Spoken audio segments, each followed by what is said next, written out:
The São Paulo Grand Prix is underway.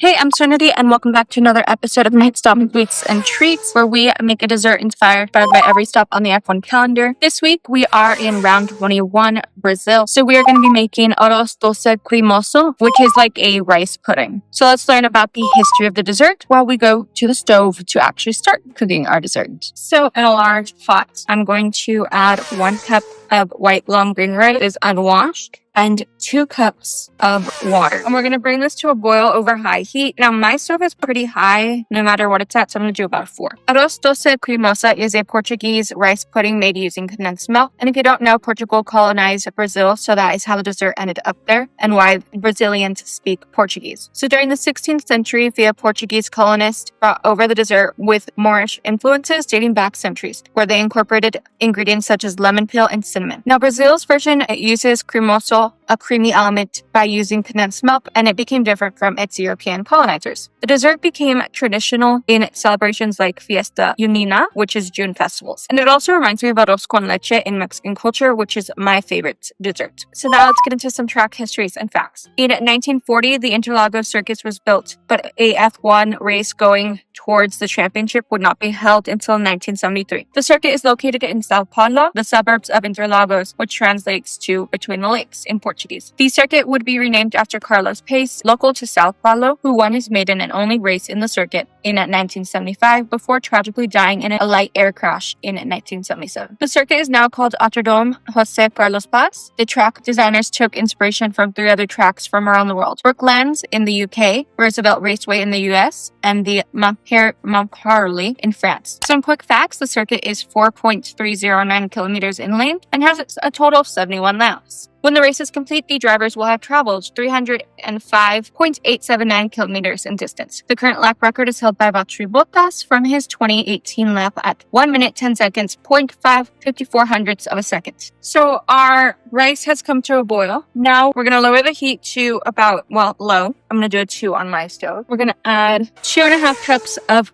whole milk, 1 14-ounce can of sweetened condensed milk. I have a pinch of salt, 1 teaspoon of ground cinnamon, and 1 1/4 teaspoon of ground cloves. And lastly, a teaspoon of vanilla extract. I'm going to give this a stir, and then we're going to cover it with our lid and simmer for about 20 minutes, stirring occasionally. So let's talking about this week's news. I did miss the F1 Mexico video because my life fell apart. And I was going to make it up, but I didn't because, for the past 3 weeks, everything kind of fell apart and I'm barely getting my footing back together.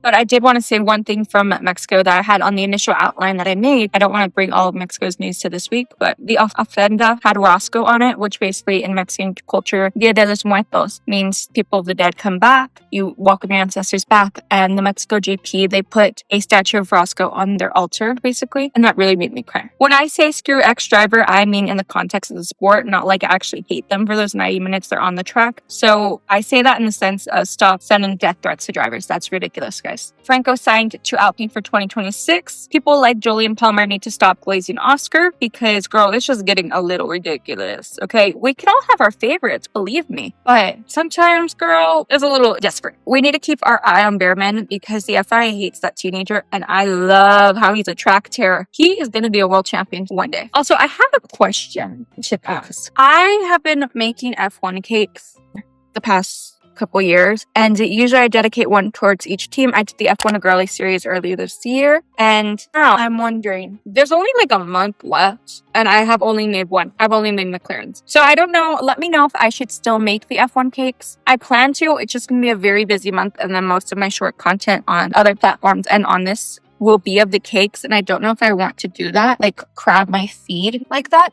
So either I can kind of whip them out over the next month, or what I can do is until the next season, like every week, release one of the cake videos. So kind of do like a cake a week until race week, sort of situation. I also plan to make, if Norris wins the championship, a F1 cake, but that will be that day. Like it'll go out after Abu Dhabi. So it's time to get a little dark, but as a woman, you should expect that who is into motorsports. I'm reading this book called Faster, which deals with sports tourism and how it's often used to disguise horrible political affairs. My degree is also in women, gender, and sexuality studies, so I thought I'd bring my educational background to this series and learn about feminism in each country. Brazilian feminist movement has struggled with the main key point, which is the condition of women and themselves, where ethnicity, social class, and income polarizes them. I'm actually going to leave my lid cracked a little because I don't want it to overflow like it already did. While they have similar struggles, someone living in a prosperous city while another woman is living in a rural town face their own struggles to mobilize. For the past century, feminists have struggled for equality, specifically in the political. Women have had to fight hard for their demands to be met, from organizing strikes to pressure groups. The Brazilian suffrage movement was led by wealthy women who fought for their rights first, and the movement compared to the UK and US ways is often characterized as well-behaved feminism. Specifically, Brazilian feminists became strategic. They needed to work within the system instead of fighting back publicly, and specifically stated the domestic sphere would not be disturbed as long as women gained